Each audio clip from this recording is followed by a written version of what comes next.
Pandemonium Reigns. The third Saturday in October. It is finally here. Alabama is coming home to play us in Neyland Stadium. 3:30 kickoff. And this is a big one. This is a big one. This one has playoff implications, playoff outcomes, and we're going to talk about the whole thing.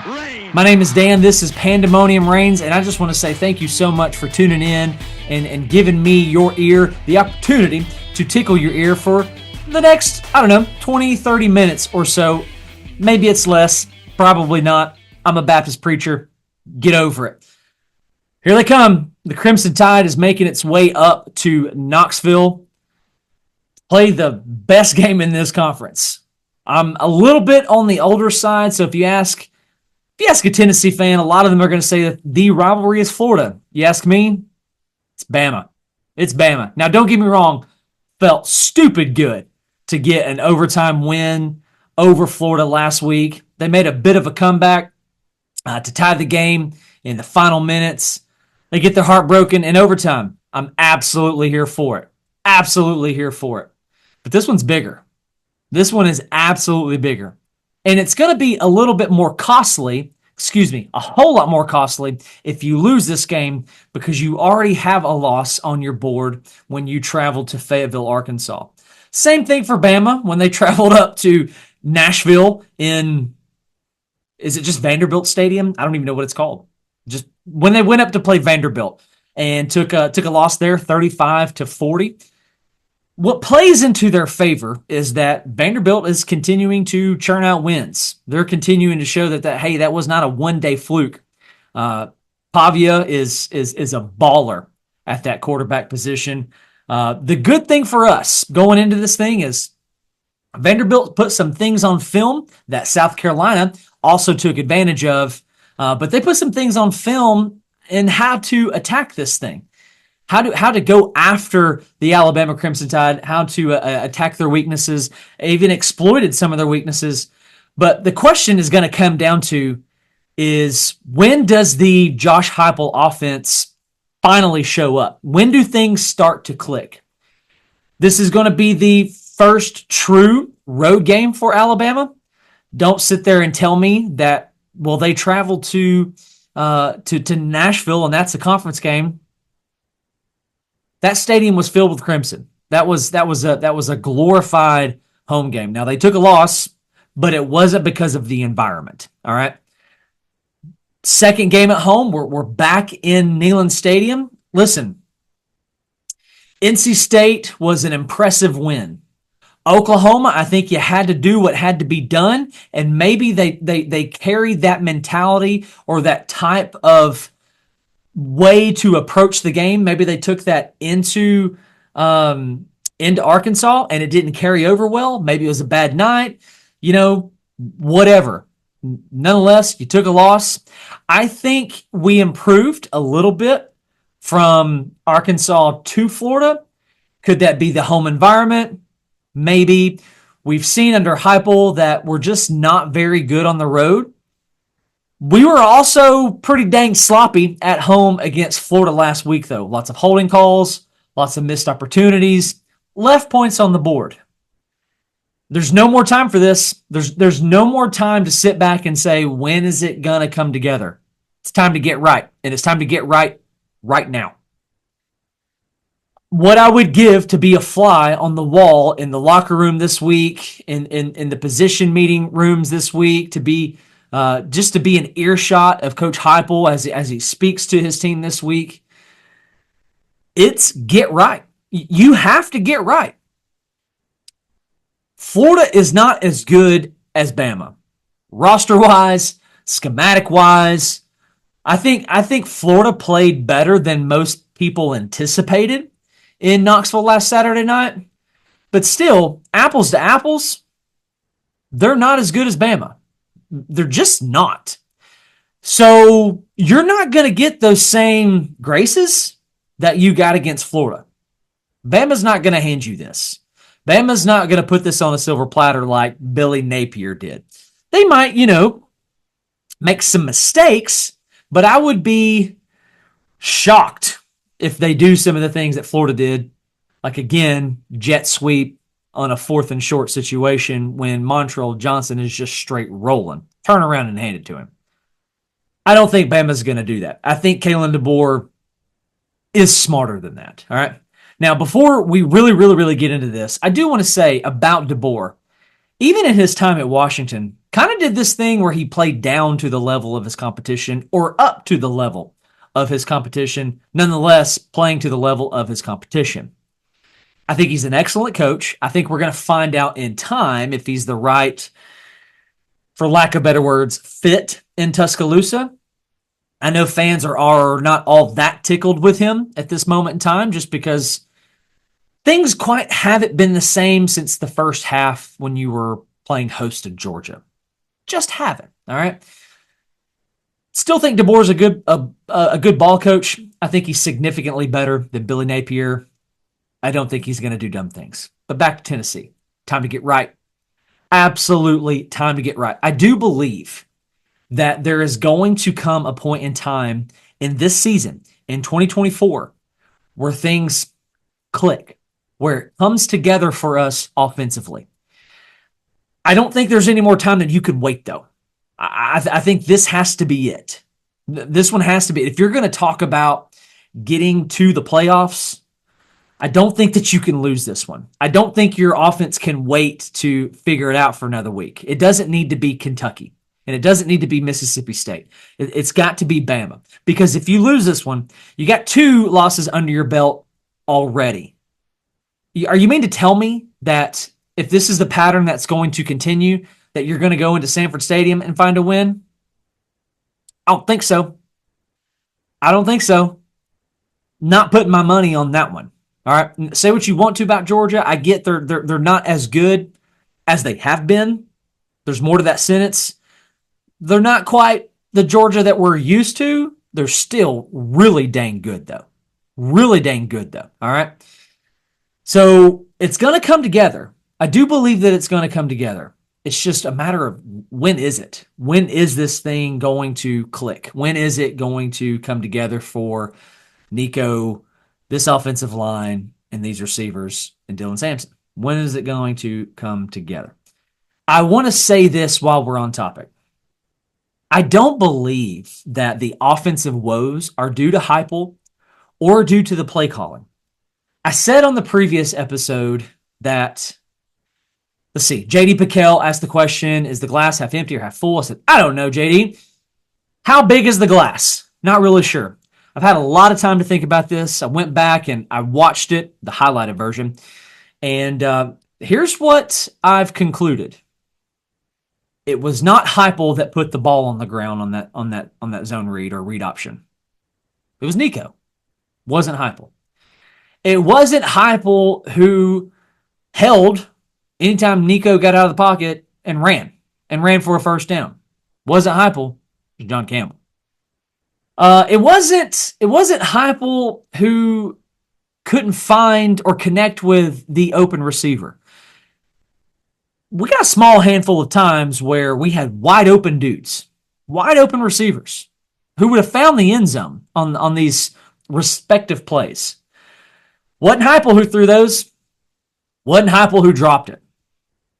It was Nico. It's Chaz Nimrod. That's where it was. These flags, that's not on Huepel. The inability to get going tempo-wise, he's not the one out there faking injuries. He's not the one out there shooting himself. It's not Huepel. Therefore, I don't think it's the scheme. I don't think schematics are a problem either. I agree with Cole Kublik. The conference, college football, I should say, actually, has not figured Huepel out. If they had figured him out, we wouldn't have had wide open receivers. We wouldn't have had balls on the ground on those plays, all right? So while we're talking about the offense, I think some things that I would like to see going into this Alabama game is I feel like we're seeing the same things with our play calling in 24. Maybe that's on Huepel, but there's some reason. Think about 2023 and how pass heavy behind the line of scrimmage we were with Joe Milton. There were so many pass attempts and completions behind the line of scrimmage. So many. We attacked defenses so laterally, so horizontally. We're not really doing that. So those passes behind the line of scrimmage, they're not there.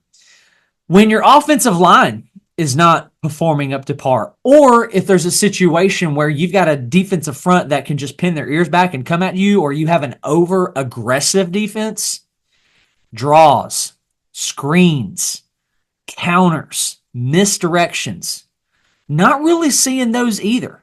I mean, again, we ran an old GT counter in which Sampson scored on against Florida. Didn't really come back to it. Didn't really run it before that play. It's inside zone. I come back to it. If the ball's on the ground, it's inside zone. Maybe you need to find something in your playbook that is a quick read, and if it's not there, run. Because here's the deal. Nico's been sacked 11 times. We are 5-1. We are halfway through this football season, and he's been sacked 11 times. I don't think the move is to play this in a phone booth or play your offense in a phone booth and just say, hey, we're going to drop back and we're going to let it rip. I don't think that's going to work. Let's go back to 2023 for a moment.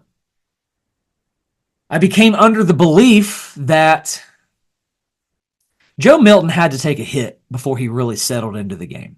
I wanted to see more quarterback powers, things under center with him where he's holding on to it and keeping possession throughout the duration of the play. Didn't really do that, but it did seem like as the season progressed, once he took a hit, he kind of settled into things. I wonder if that's maybe the case for Nico. Hey, let him. We're going to see a quarterback sweep from Milroe. It's coming. It's absolutely coming. Can we not try that? Let Nico take a hit that way, where it's less than him, where it's a better option than him just standing in the pocket and getting blasted and potentially putting the ball on the ground. Let him take a design run and take some kind of lesser hit that way. As far as Nico goes, I do think he's got to get into the mentality of where he needs to let it rip just a little bit more. I think in his head, he's being extremely cautious with the football, and there's some good to that. I mean, one of the biggest things you have to do in this sport is protect the ball. When you're on offense, when you're on defense, take the ball away. It's not rocket science. Football 101, protect it. I do think you need to let it rip a little bit. I am okay with some early shots down the field that don't connect to keep them honest. I hate that because it sounds cliche and it sounds football talk, but I'm gonna get into some things that have to be done here, and one of those things you're gonna have to do is keep them out of the box. All right, you can't let them get into the situation where they're just pinning their ears back and coming after you. All right. So far, a lot of this is not on Huepel. A lot of this is execution by those that are clad in orange on the field. We got to execute. We have to execute. I'd like to see some different things from Nico. I'd like to see some different things designed for him. I love the idea of us coming back to the power eye in short down and distances. I love the idea of getting tempo going. I still think that is our greatest strength. The issue with that is there are so many things in 2024 that are just killing us from running tempo. There's been most times where it's been us, we're shooting ourselves in the foot. And there's been other times where if you're the opposing team, just lay down for a minute. Fake an injury. Don't worry, you can come back in a play. I really hope the FBI and the NCAA are listening so somebody can hold the NCAA accountable for this fake injury garbage. Here's my 2 cents on this, and then I'm going to move on.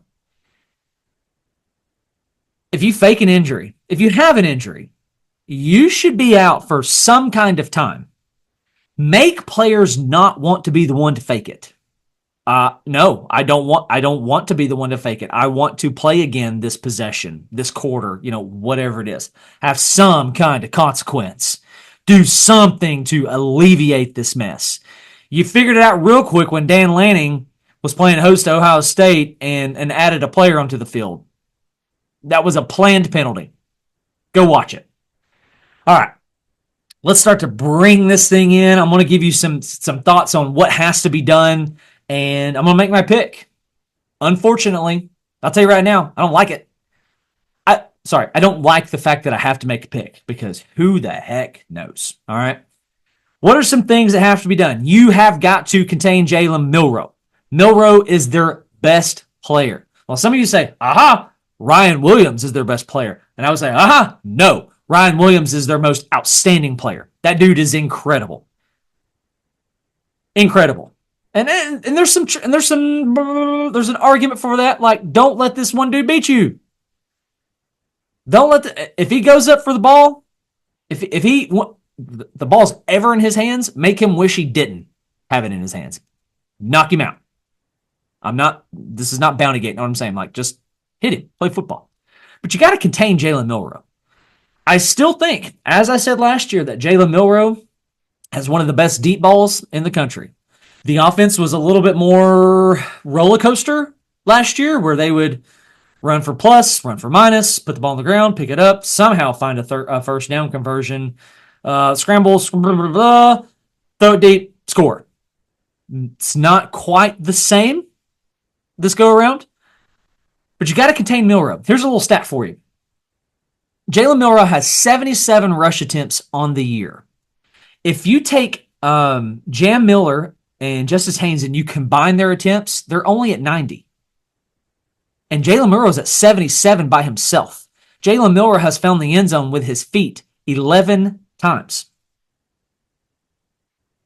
11 times. Let's let that sink in for a quick moment. So what do they like to do? They like to run Jalen Milroe. So contain him. But don't get so far sucked in where they play fake it and find Ryan Williams over the top. Jalen Milroe is going to get his touches. Yeah, I just went to confirm. 77 rushes, 319 yards, 11 touchdowns with his feet. He's got 12 passing. Racking up touchdowns responsible for. All right, contain him. Contain him. And when I say contain, I don't mean the football term contain. I like the idea of being a force better, like force it back inside as opposed to containing it, letting it come to you. That's not what I mean. I think Milroe is going to get his somehow, some way, some fashion. Contain that. Limit it. Don't let it get out of control. All right? Second thing, no explosive plays. Don't allow the explosive play. Sounds like rocket science. I know. But I think this game is going to come down to the explosive play. And if you allow them to get it, it's at minimal going to flip field position, put points on the board, field goal or touchdown. And I'm just telling you, I think just because the nature of where we are right now as an offense, points are going to be hard to come by. They're going to be hard to come by.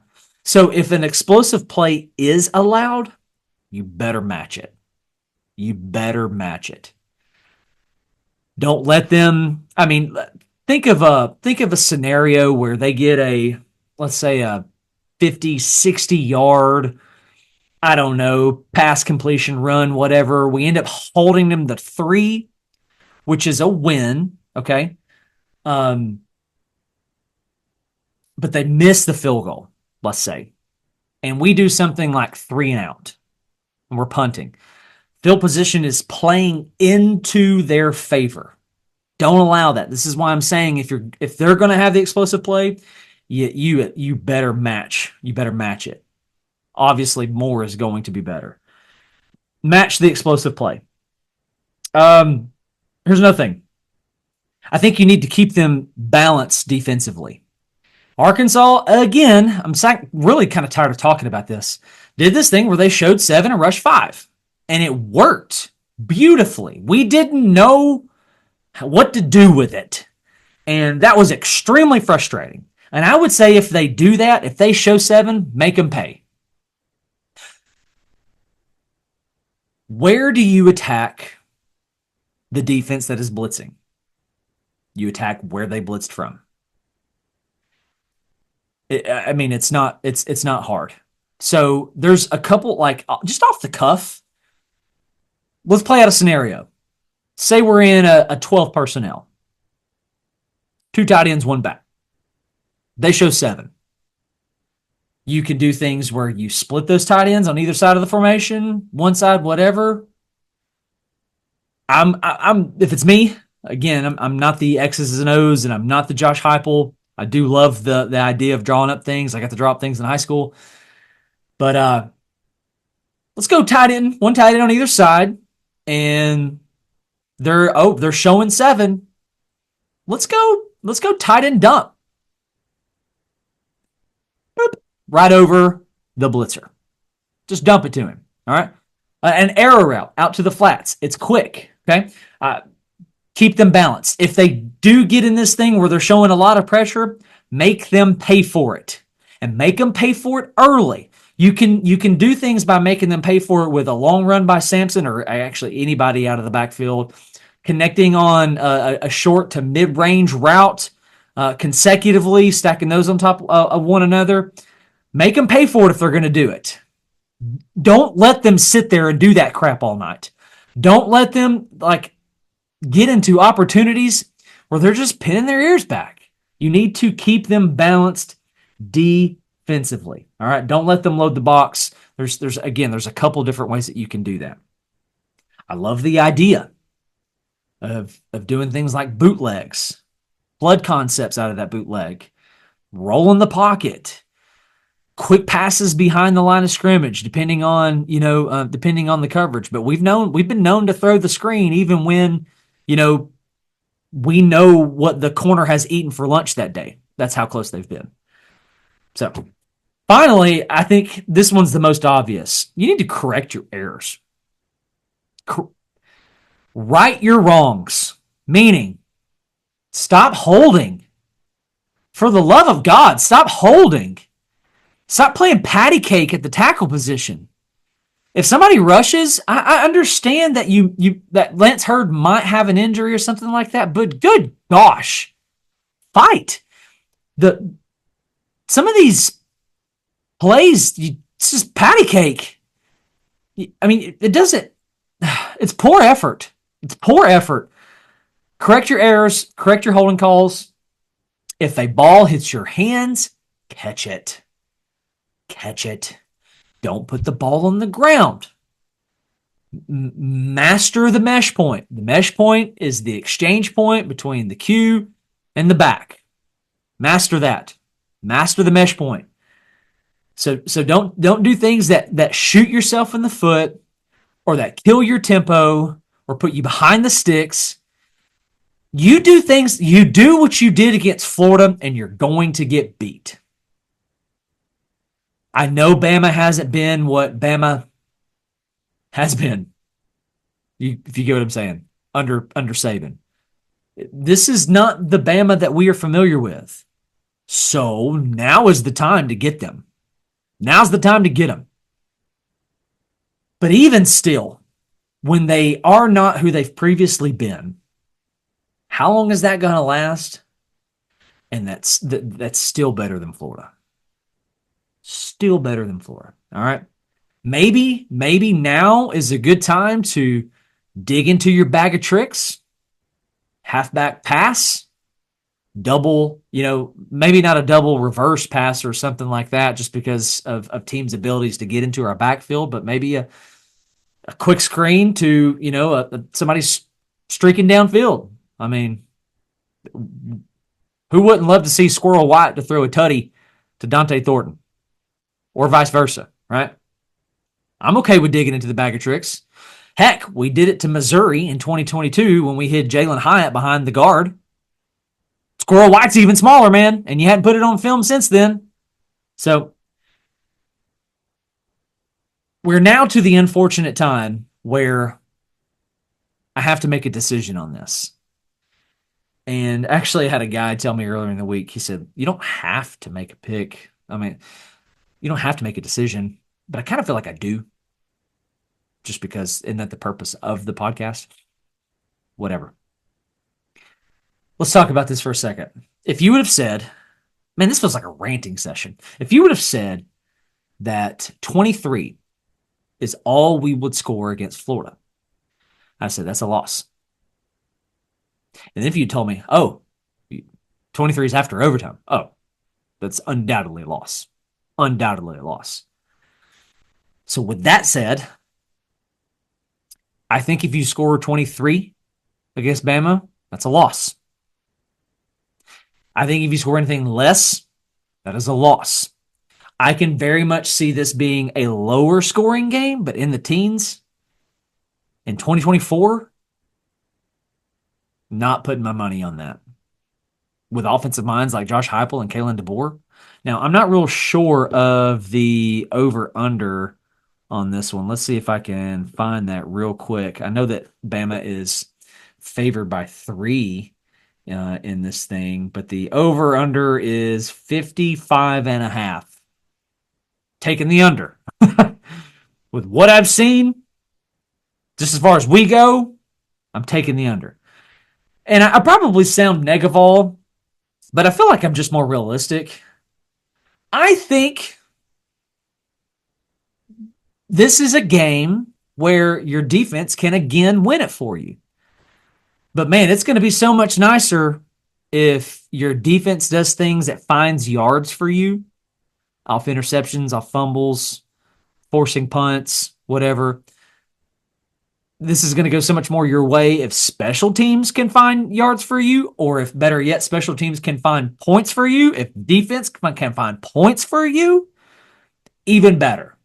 Even better. But we haven't actually been good at taking the ball away. Will Brooks is our leading interceptor with 1. NC State. So I think what has to be done is you need to be scoring at least around 30. 27, 28. That's the floor. That's the floor. There, of course, is a situation where all hell just breaks loose for Bama and the bottom just completely falls out and you only need 17, 20, 21, something like that. Sure, that reality exists out there somewhere, but how large is that reality? I think you need something closer to 30. I am optimistic. I am. Again, because I think at some point in this season, the offense is going to click. I believe this. Heupel's proof is in the pudding. This is what he's done everywhere he's been. And you could even argue that in 22, we were good, but man, we really came alive in the Bama game. That thing just took off. I had accounted for 5. Really took off in that one. Is it going to be this one again? Who knows? We're just going to have to wait and see and cross our fingers for it. I can see us winning this game. I can. I think the Neyland factor is also a factor. That's poor podcasting. I know. I'm sorry. But I do think Neyland can play a factor in this. Your defense is going to play a factor in this. Definitely need special teams to play a factor in this. But if your offense is just kind of continually just, struggle bussing, and that's where we've been the past couple of games. Because of that, I'm going to pick Bama. I hate it. And I'm going to pick Bama to cover. It's only 3. I think it's moved up recently from 2.5. But my reason for doing this is if you are saying, Dan, put your annual salary on this, and that's the only option I have, my heart screams us. My mind doesn't. My mind says, look at what has happened. Look at what has been taking place. Can these guys get it right in a week's worth of practice? Is that possible? Yes. Here's the situation with my prediction. It's a win-win for me. I am either wrong and we won, which is the best scenario. Prove me wrong, Balls. Please, God, prove me wrong. Or I'm right. And I'm right.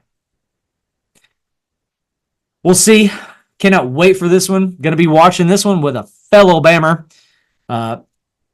Love the guy. Hate his team. Love you all. Thank you so much for hanging out with me, talking the third Saturday in October. I would love for you to drop your thoughts and comments into the comment section. Let me know your score predictions. If you're not subscribed to this channel, please, man, do us the wonderful favor of subscribing to the channel. We've had some really, really cool growth on the YouTube channel lately and even the podcast platforms. There was a moment in time in the life of our podcast where we just did exceptionally, significantly, that's the word, better on podcast platforms than we did YouTube. Right now, we're in a place where YouTube is doing better. So cool to watch it go back and forth. So cool that people like you have taken the time to listen to somebody like me. Never got to step into Neyland Stadium as a player, put on a practice jersey, nothing. I did played in high school, a little bit in college, so I know a teeny weeny little bit, but that's the extent of it, man. So I think it's so cool, and I'm humbled that you have taken the time to listen to my thoughts on this whole thing. And with that, I just want to say thank you, that I love you. The Lord Jesus Christ loves you. Go follow him. Go follow the channel. Love you guys. God bless. Go Vols. Pandemonium Reigns.